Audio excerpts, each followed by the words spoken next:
When to leave the cities. This is a multimedia presentation that is a supplement to the Sustainable Country Living book. It coincides with Chapter 3, When to Leave the Cities. In this lesson, we will cover 4 concepts: the trend of people leaving the cities, spiritual reasons to move into the country,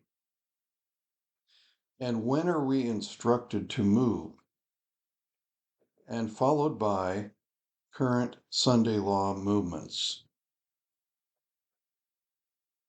Joel Skousen is an individual who lives in Utah who had a career of working with architects who were designing houses for wealthy people.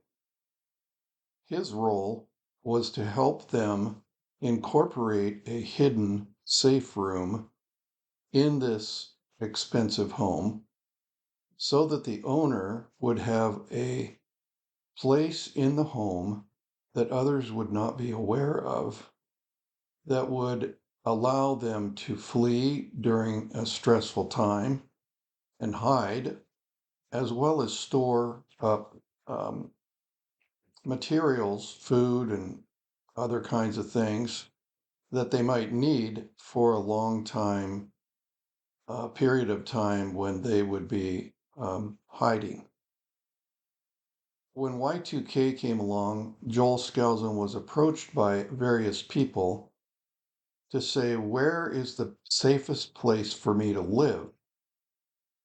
And Joel said, well, my expertise is how to incorporate a safe place in a home, to design it so there's a hidden safe space in a home. My area of expertise is not where is the safest place in the world to live and build that home.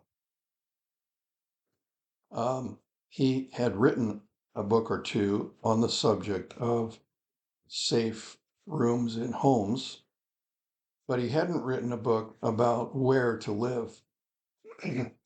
As a result of these questions that people asked, he and his son embarked on an in-depth study of trying to answer that question of where in the world would be the best place to live. And the result was the book Strategic Relocation. I've had the opportunity to attend a couple of his presentations at conventions, and he's a very knowledgeable and interesting person.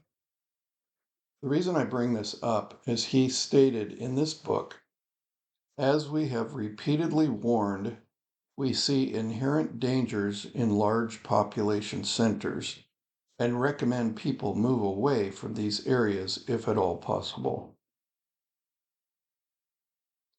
When he published this book, he addressed the world in general in terms of where's the best place to live, and but he zeroed in on North America, specifically the United States, in more detail.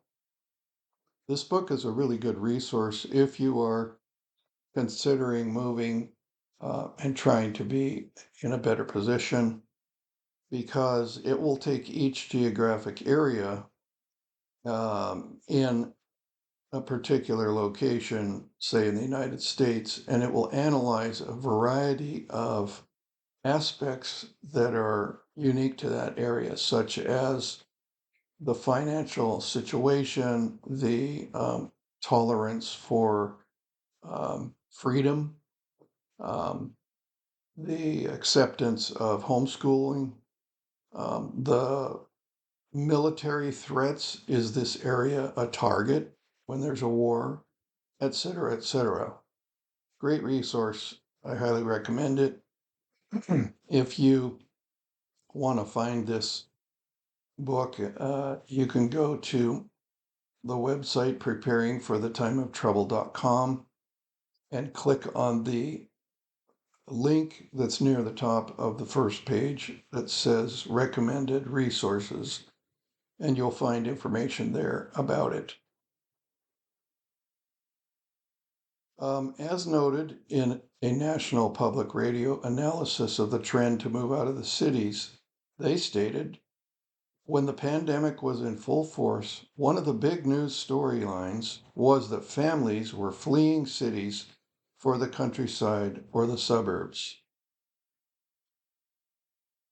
In an article of the Economic Innovation Group's website entitled Young Families Have Not Returned to Large Cities Post-Pandemic, Connor O'Brien states, the exodus of young families from the country's major urban areas continued into 2022, even as the economy began to normalize.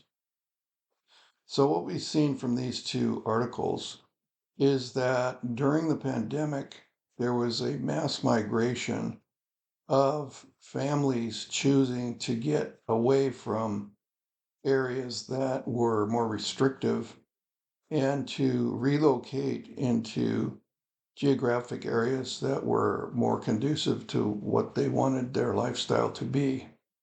For instance, uh, the requirement to have the vaccine if you were wanting to keep your employment. And so some of these people were able to work remotely so they could move wherever they wanted, and they would move to areas where there was not the requirement to have the vaccine. There were some who were fearful of liberal restrictions encroaching on their ability to homeschool. And so they would move to an area to be able to raise their children and do homeschooling, for instance. One of the areas in the United States where this migration was seen was Idaho. I'm sure there are other areas, maybe Tennessee, on the East Coast, but one of the famous ones is Idaho. People were moving from Washington, Oregon, California, Colorado, primarily to get away from liberal regulations were encroaching on their lifestyle, and they would move into this more conservative area of Idaho. Uh, they wanted more personal freedom. They wanted less taxation. Uh, I've heard people in Idaho say, if you can tell an area that has fewer taxes, thus fewer restrictions and requirements by how many potholes there are in the road. If your road isn't very well maintained, it's because they don't have the money and therefore they haven't collected as many taxes. Um, so people who moved were either able to retire or already had their home paid for, so they could sell the home and then pay cash to buy another home, or people with families who were working but were given the opportunity due to the pandemic to be able to work remotely. This migration from multiple states to Idaho resulted in property values rising due to supply and demand pressures. As more and more people moved into the area, the prices would go up because there were a limited number of properties available and the demand raised the price. Now, there were people that would come in and pay cash, and there were people that would offer more money than even the asking price. Sometimes even $100,000 more than the asking price because there was such a race to buy property. And the unfortunate side of this is that um, the perception of people in Idaho many times was that um, we don't want you Californians moving here because you're going to change our lifestyle that we enjoy in Idaho and bring your liberal California requirements, and eventually their perception was they would eventually become involved with political side and change the freedom-loving regulations or lack thereof with more liberal, restrictive regulations. So as the prices went up, so did the assessed value based on the prices. So for instance, if you bought a property, the assessor would use that purchasing price as the value, the new value for this property, um, and it might be double of what your taxes would have been because the value on which the tax is based was raised due to the fact that you were willing to pay that amount of money to buy that property. And consequently, even if the tax rate uh, didn't change, the market value of the properties in the area raised, thus the taxes raised.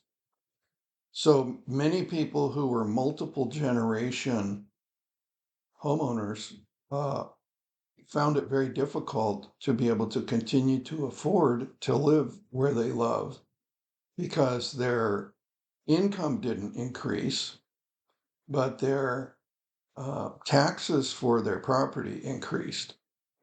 And this created quite a resentment on the part of locals against people coming in and made their life difficult. And they might, in some cases, have to lose their multi-generational property that they loved and wanted to keep, but they no longer could afford it.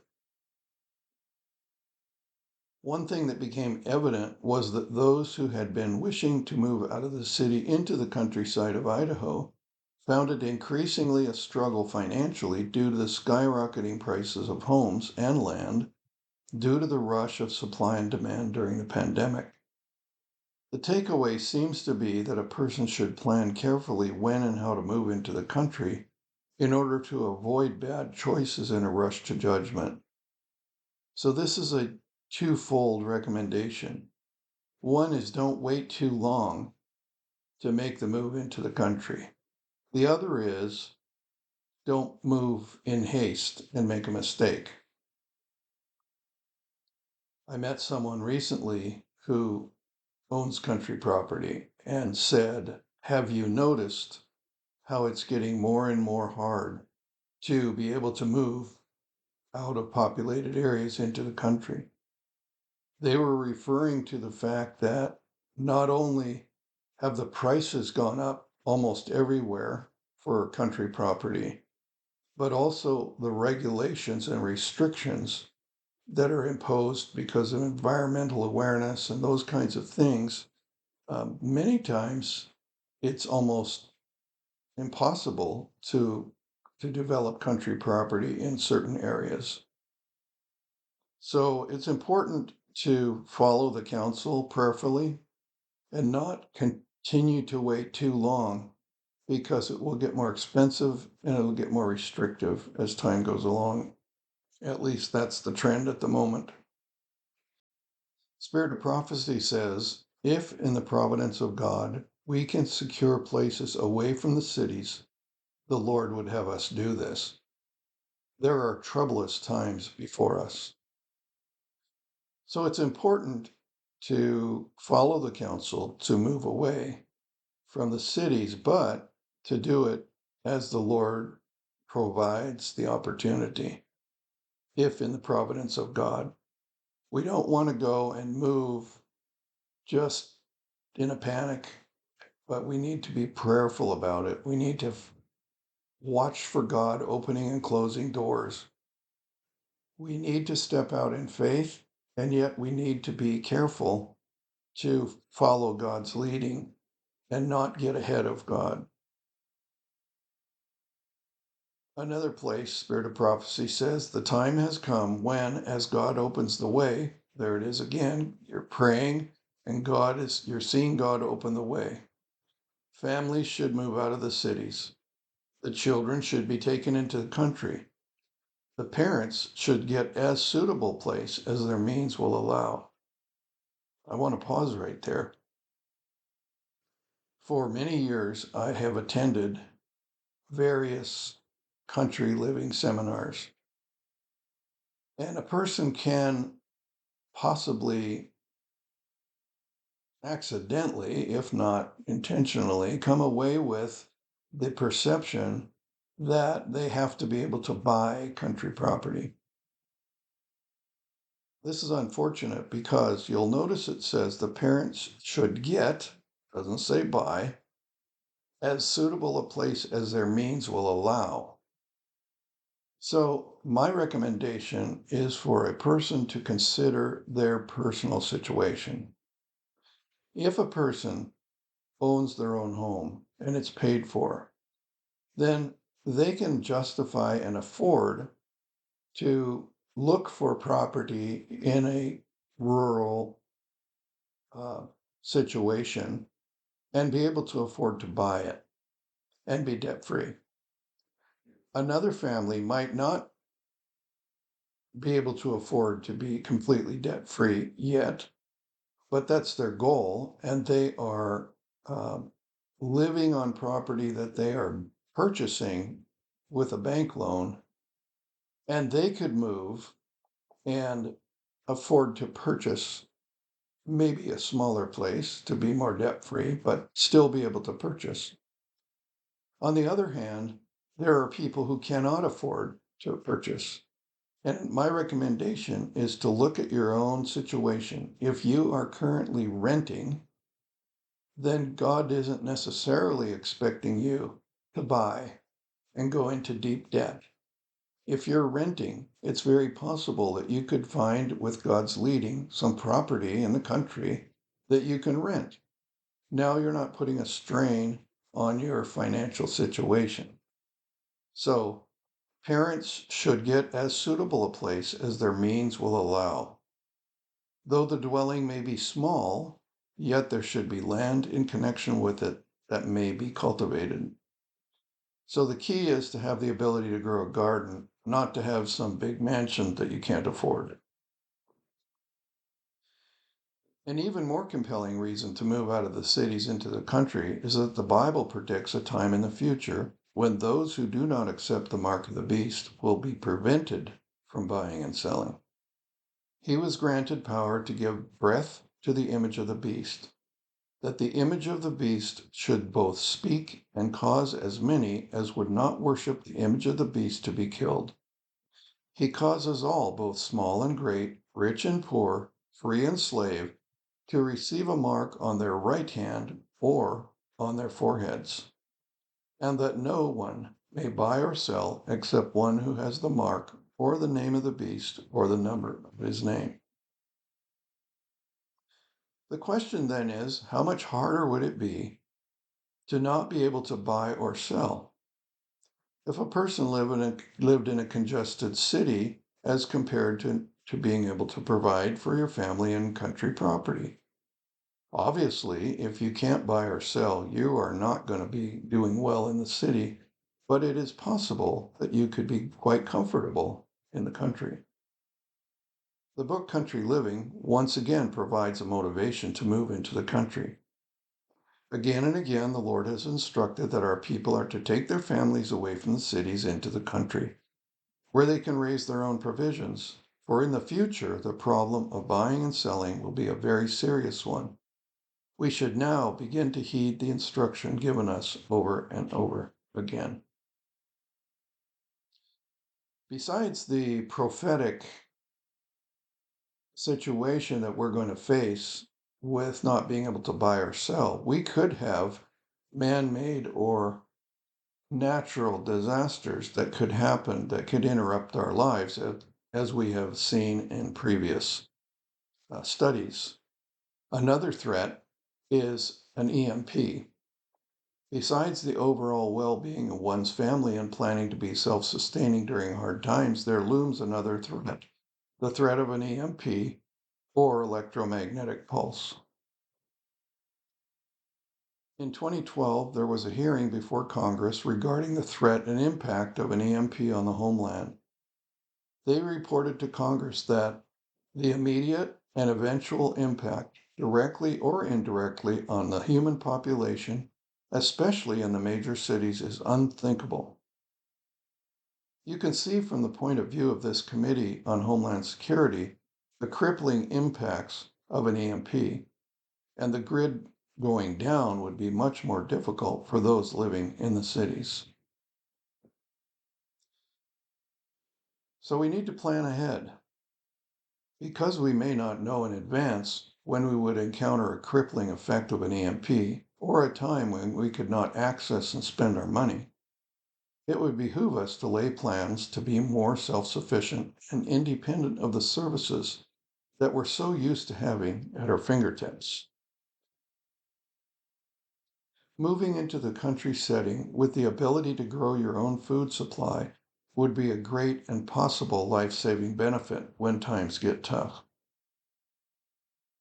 Country Living, page 24, paragraph 2 says, "The time has come when, as God opens the way, families should move out of the cities." You'll notice that this tense, this context, is the time has come. It's present tense. It's not looking forward into the distant future. The time has come when, as God opens the way, families should move out of the cities. So there's two things here that are important. One is the time is now. Secondly, it needs to be with God's leading when He opens the way. Last Day Events, page 121, paragraph 1 says, "The time is not far distant, like early." Now notice the tense. This is talking now, it's in the future. "The time is not far distant when, like the early disciples, we will be forced to seek refuge in desolate and solitary places. As the siege of Jerusalem by the Roman armies was a signal of flight for the Judean Christians, so the assumption of power on the part of our nation, United States, in the decree enforcing the papal Sabbath will be a warning to us. It will then be time to leave the large cities, preparatory for leaving the smaller ones, for retired homes in secluded places among the mountains." Now, this statement says that a national Sunday law will be the signal to leave the large cities, to move to smaller ones, in preparation for moving from there to the mountains. So this statement is looking into the future, and it is saying this is a three-step process. You're living in the large city. Once there's a Sunday law, then you move to smaller cities, and then eventually you go into the mountains. By the way, the word retired homes here doesn't mean a dilapidated, junky house. It means retired means peaceful out in the country environment. So the issue is you will have people, as you're contemplating country living, you'll have people that will quote that statement and say, look, I don't need to move into the country until there's a Sunday law. I can live in the big city. God wants me to live in the big city until there's a Sunday law. Then I will move into a smaller city and eventually into the country. So you could be feeling called to move into the country and you're sharing this with people and they're going to say, well, I don't have to because of this quote. And yet the other quote said, the time is now. And so why does it appear that there is this difference in these quotes? Are these contrary? Are they conflicting?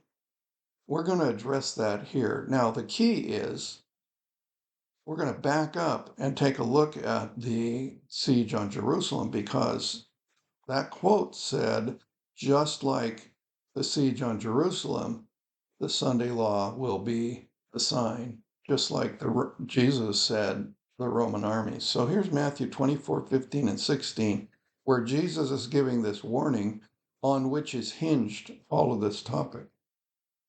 "Therefore, when you see the abomination of desolation spoken of by Daniel the prophet, standing in the holy place. Whoever reads, let him understand. Then let those who are in Judea flee to the mountains. So for the Jews, the followers of Jesus in Israel, the sign was the abomination of desolation that Daniel talked about. And then it was when you saw the sign, you were supposed to get out of Dodge, get out of Jerusalem, and go to the mountains. So we're going to analyze that.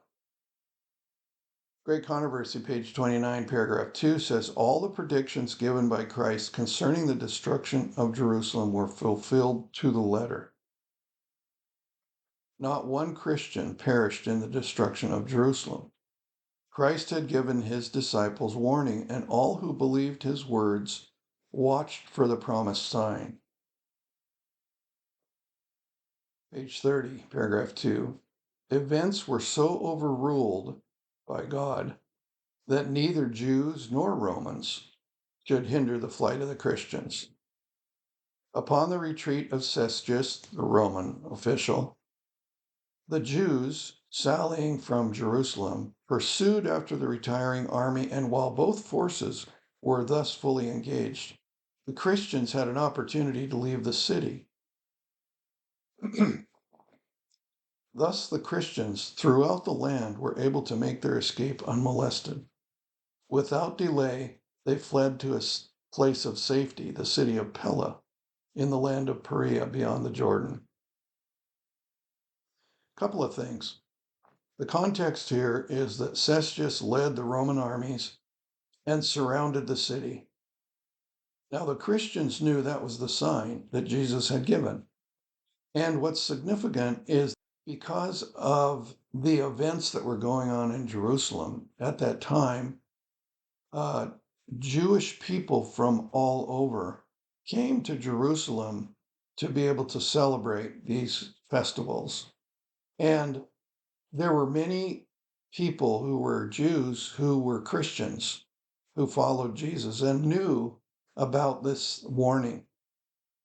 So it wasn't just the people in the walls of Jerusalem, but Jerusalem had swelled to have outsiders coming in for these events. So there were Christians from in Jerusalem as well as ones from out who happened to all be in Jerusalem at the time when the Romans came and surrounded the city. Now this is a siege. The purpose of surrounding the city is to choke them so they can't get out to get supplies, possibly water, do trade and commerce. So a siege was a preliminary, a military strategy to choke out the people inside so they would eventually just starve out and give up. So Cestius had come, they had surrounded the city. The city was swelled in its ranks with Christians who were from without and within. And they all knew the sign. So now they are trapped in the city. They see the sign. They know that Jesus had told them to leave. They couldn't. The gate was closed. The city was surrounded by the Roman armies, and the local military and police would not be able to allow them to leave unobstructed anyway. So they had three roadblocks in getting out. One is the Roman armies, one is the Israel armies, and one is the gate was closed because of the siege. And yet the warning was to flee. So they have this quandary and they're trying to figure out, how can we flee? This is impossible. But God, it says here, the events were so overruled that neither Jews nor Romans would hinder the flight of the Christians. So what happened is the Romans, providentially, with no obvious reason, retreated and left, which is phenomenal. And the Israel military arrogantly said, aren't we great? Let's not only watch them leave, let's chase them.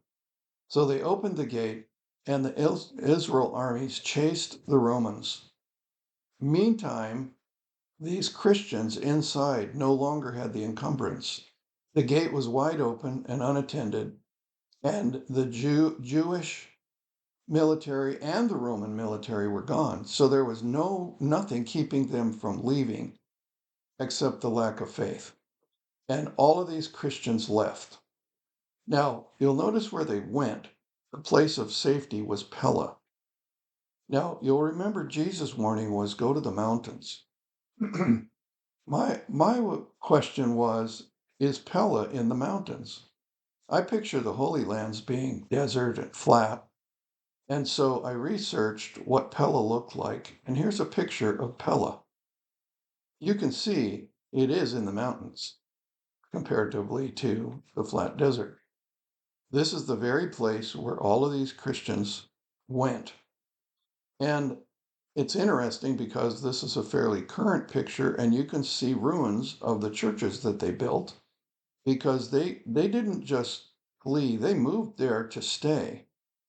Matter of fact, the destruction of Jerusalem didn't happen for another 40 years, and none of them returned. They could have. They could have said, well, hey, this is no big deal. It was a false alarm. I'm going to go back. Got family back there. No, Jesus told them to flee, and they fled, and they never went back. And not one Christian returned. And when Jerusalem, 40 years later, was in fact once again surrounded by Romans, and this time completely destroyed, not one Christian lost their lives because one, they left when they were told to, and two, they never went back. The promised sign had been given to the waiting Christians, and now an opportunity was offered for all who would to obey the Savior's warning. So, what was the sign for the Jews? The sign was being surrounded by the Roman armies. Christ had given his disciples warning, and all who believed his words watched for the promised sign. Jesus had said, when you shall see Jerusalem encompassed with armies, then know that the desolation thereof is nigh. Then let them which are in Judea flee to the mountains, and let them which are in the midst of it depart out. Now it's significant. A person could say, but these Roman armies never went into Jerusalem. But you need to understand that the wording shows that there was outside of the city walls, outside of the temple area, there were a perimeter of property that was considered the holy ground. And so the holy place was in the walls, but the holy ground was outside of that area. And Great Controversy, page 26:1 says, when the idolatrous standards of the Romans, that is their poles with their flags on them, they went and they showed their position by holding these flags up. When the idolatrous standards of the Romans should be set up on the holy ground, which extended some furlongs outside the city walls, then the followers of Christ were to find safety in flight. So even though the Roman soldiers planted their signs, their idolatrous flags outside the city walls, they were still on the holy ground that was designated by Christ in his warning. When we look back at Jesus' prophecy, it has two fulfillments. It had one that was local to that time and one in our day. The pagan Rome, which was in the days of Israel and the attack by the Romans, remember the book of Daniel used the word the abomination of desolation. That first application was the sign of the Roman soldiers holding their flags on the holy ground around the city. So, what is the sign in Revelation 13 of papal Rome in our day? And this time it's papal Rome instead of pagan Rome. So, what is the abomination of desolation in this second end time application? What is the sign for leaving the modern large cities? Well, it's a national Sunday law. And when, as we read earlier, when you see a national Sunday law, then it's time to leave the larger cities, to go to the smaller cities, and eventually into the country. So the papal Rome abomination of desolation, the sign is a national Sunday law. Now, Dave Westbrook is an ordained SDA minister. He pastored in Northern California and Nevada, Utah conferences. For many years, he had the ministry Back to Enoch Ministries, and he also offered a service called Country Living University. He says one day he was contemplating, why is there this discrepancy between the statements in the spirit of prophecy that make it sound like eventually when there's a Sunday law, you're going to move out of the big cities, and the other statements that said you should have already done it. He was at a conference meeting, waiting for the meeting, and he was contemplating this quandary and decided to go into the ABC store and get a book, The Country Living, and try to see if he could see what the issue was. And so he'd run onto this statement: the time is not far distant in the future. Like the early disciples, you can see this is a double application of Jesus' warning. We will be forced to seek refuge in desolate and solitary places. As the siege of Jerusalem by the Roman armies was a signal of flight to the Judean Christians, so the assumption of power on the part of our nation to decree enforcing the papal Sabbath. There's a Sunday law. So the sign for the end time is the Sunday law. Then it will be a warning to us. It will then be time to leave the large cities preparatory, leaving the smaller ones for retired homes and secluded places in the mountains. So there's the statement that makes it sound like it's in the distance and you should live in the cities, the large cities, until you see a national Sunday law, as some would say. But then you'll see statements like this: out of the cities, out of the cities, this is the message the Lord has given me. Now, what he discovered was that the Country Living book is written by topics. It's not written in chronological order in which she made the statements. So we're going to take a look at, as he did, the timing of these statements. Now, she died in about 1917. I don't remember exactly when, but here's a statement that she said towards the close of her life. And it said, out of the cities, this is the message the Lord has given me. So notice the date, 1906. So in 1906, get out. You should have got out. Now we look at 1903. We're working backwards. The time has come. Okay, it's present tense. When God opens the way, families should move out of the cities. It isn't in the future. It's not wait for a Sunday law. 1903. We're getting close. We're backing up. Here's 1900. Get out of the large cities as fast as possible. So you'll notice 1903, 1900, 1906, it's all saying get out. It's not saying wait for a Sunday law. Now, if we work the other direction with the oldest statement, in 1897, she said, I see the necessity for the people of God moving out of the cities, the necessity to make haste to get all things ready for the crisis. So the crisis is ahead. And moving out of the city was something to plan for in the future in 1897. So what happened between 1885 and 1897, making haste to get out? Well, in 1888, there was the national Sunday law effort called the Blair Bill.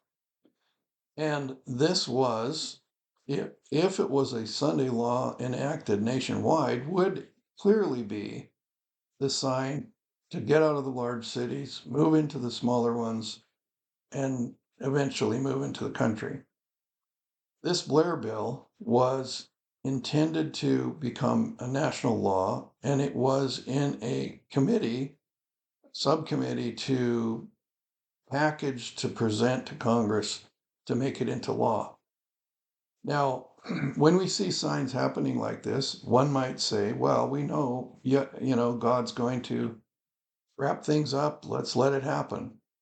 But in the leading of God, the Adventist church mobilized to try to stop it. And they commissioned this effort to Alonzo T. Jones, who, as I recall, was an Adventist uh, professor at one of our colleges, very, very eloquent speaker. And he went to this committee and defended the idea of not having the Sunday law. And if you're interested, you can go on the internet and find a video reenactment of it. You can find an audio reading of his actual transcript, and you can find the printed transcript of what he said. And it's very interesting, and he did a wonderful job. God really helped him to do it. And here is a portion of the reenactment to kind of give you the flavor of this Blair Bill attempt by Alonzo Jones to stop it. In May of 1888, Senator Henry Blair of New Hampshire proposed legislation to limit secular activities on Sundays within the jurisdiction of the United States federal government. Senator Blair made it clear that the aim of his bill was to preserve the first day of the week as a day of rest and religious observance. The bill was referred to the Senate Committee on Education and Labor, where Blair was chairman.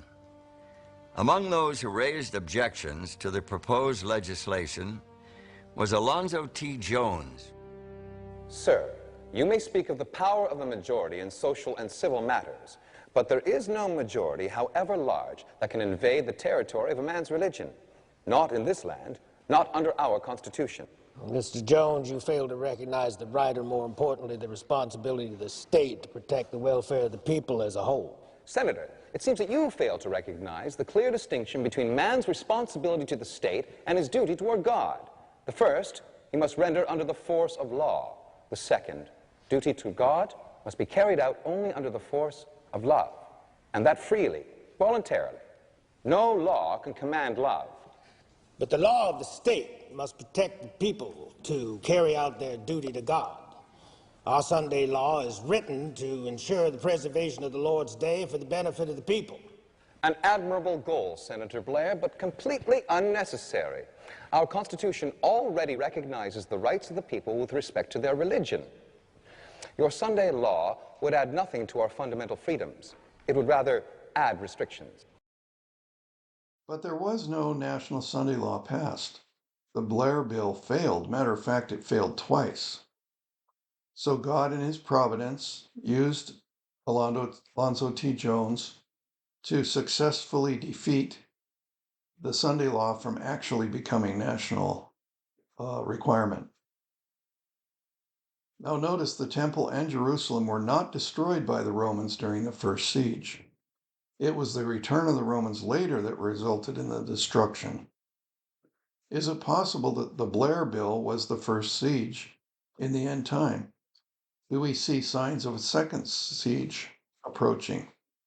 So I'd like to suggest that because of the timing of analyzing these statements, and by the way, you can go to the website preparingforthetimeoftrouble.com, go to the bottom of the first page, and there's a link to resources, charts, and things like that, and you will find a copy of the Country Living book in chronological order, and you can analyze that directly. But is it possible that the Blair Bill coming to Congress and then being defeated was the first siege of the end time application of Jesus' warning? And I believe it is. And the fact that it didn't become a national Sunday law didn't necessarily make it not the sign to move out of the cities, just like the Romans surrounded and then they left. They never did destroy Jerusalem, but God provided a way for them to see the sign and leave. And then when the destruction came, they were out of harm's way. Likewise, the Blair Bill was the sign, because we know from the timing of how Ellen White made these statements that something happened in that gap that fit. And so the Blair Bill, though it was not, so the Blair Bill, even though it didn't become a national Sunday law, was the sign to get out of the large cities. Now let's look at some current and recent rumblings of Sunday laws in our time. This is January 23, 2024. It's an article in the Washington Post. Why reviving a 26-year-old spiritual practice made my life better. On the verge of burnout a few years ago, I began to practice the Sabbath. Giving myself permission to stop doing was hard. My brain betrayed my intentions, unconsciously leading me back to flick open my phone, check my work emails, or scurry ahead to a Monday that hadn't even begun. Disconnecting took practice, and it still does. But as the weeks rolled on, I discovered a freedom that I hadn't known I'd lost. My Sabbath jolted me out of a daze. Then there's the Lord's Day Alliance in the US. This is up from their website, and this is explaining their history. The Lord's Day Alliance in the United States was founded in 1888. Isn't that interesting? The Blair Bill was 1888. This Lord's Day Alliance started in 1888. That year, representatives of 6 major Protestant denominations met in Washington, D.C. to organize the American Sabbath Union. This name was later changed to the Lord's Day Alliance of the United States.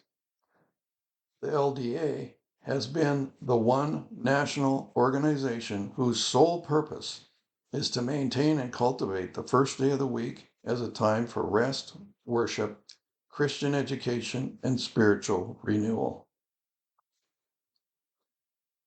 And here's an ad from Europe about protecting Sunday.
And then there's this statement made by an Arizona Senator, Sylvia Allen, when they were talking about a bill for the Arizona state.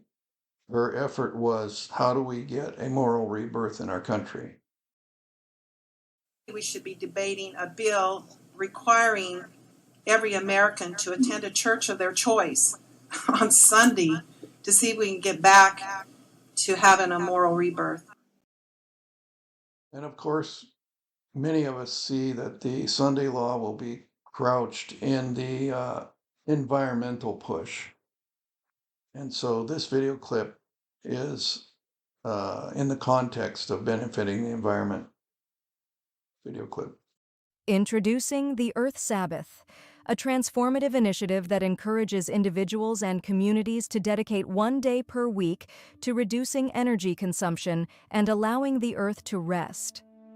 Observing an Earth Sabbath can lead to significant environmental benefits, such as reduced carbon emissions, decreased water pollution, and less solid waste production. This simple act of mindfulness can have a profound impact on the health of our planet. To fully embrace the concept of rest, the Slow Sunday Challenge invites participants to maintain the Sabbath for 2 consecutive months.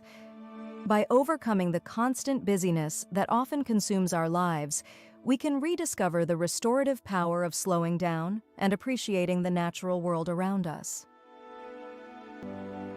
Embrace the Earth Sabbath and let us embark on a journey towards a more sustainable future, 1 day of rest at a time. And then we've heard about Project 2025. This is an organization that is attempting to mobilize conservative Christians to make it possible for them to influence the government to ultimately enact a Sunday law. They have a 180-day playbook. In other words, just like football, they want to, when there's an election and a new administration, they want to have this plan in the first half a year to accomplish certain things. They say the time is short and conservatives need a plan. Project will create a playbook of actions to be taken in the first 180 days of a new administration to bring quick relief to Americans suffering from the left's devastating policies. And then zeroing in on their position on the Sabbath, the section called Sabbath Rest. God ordained the Sabbath as a day of rest, and until very recently, the Judeo-Christian tradition sought to honor that mandate by moral and legal regulation of work on that day. Moreover, a shared day off makes it possible for families and communities to enjoy time off together rather than as atomized individuals, and provides a healthier cadence of life for everyone. Unfortunately, that communal day of rest has eroded under pressures of consumerism and secularism, especially in low-income workers. So you can see that this group's effort, this Project 2025, they want to have a Sunday law. Last day events, page 125, paragraph 3. The Sunday movement is now making its way in darkness. The leaders are concealing the true issue, and many who unite in the movement do not themselves see whither the undercurrent is tending. So some of these people pushing for these Sunday laws know what they're doing, and others don't understand the danger. And God will reveal it as time goes along, I believe. They are working in blindness. They do not see that if a Protestant government sacrifices the principles that have made them a free, independent nation, and through legislation brings into the Constitution principles that will propagate papal falsehood and papal delusion, they are plunging into the Roman horrors of the Dark Ages. This ad subtly shows how Sunday would be an appealing day to have off.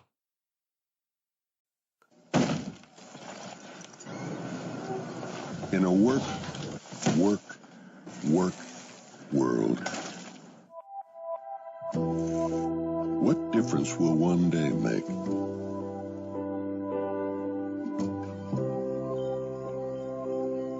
The Earth won't alter its course.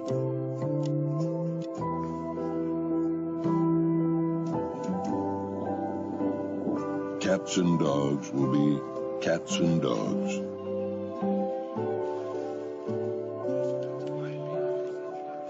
Rain will still fall from the sky. So take time for Sunday. Just know that your truck has a little thing for Monday.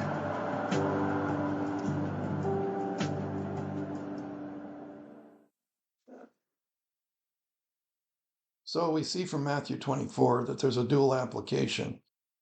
The first abomination of desolation warning, the watchers were to leave the city of Jerusalem in times of peace. God provided that way of escape. The second last time application of desolation, abomination of desolation warning, the watchers are to leave the large cities in time of peace. And I believe the clear conclusion is that in our lifetimes, we have already seen that it's time to be out. We should have already been working on this and not looking into the future when there's a Sunday law. Again, the time has come when, as God opens the way, families should move out of the cities. So not only has the time come, but we need to pray and have God open the way. He will open and close doors to make it possible for us to follow his will, just like he did for the faithful Christians in Jerusalem. To be aware of new videos like this one, be sure to subscribe to the Preparing for the Time of Trouble channel. For more free videos and downloadable audio podcasts, as well as handouts, go to www.preparingforthetimeoftrouble.com.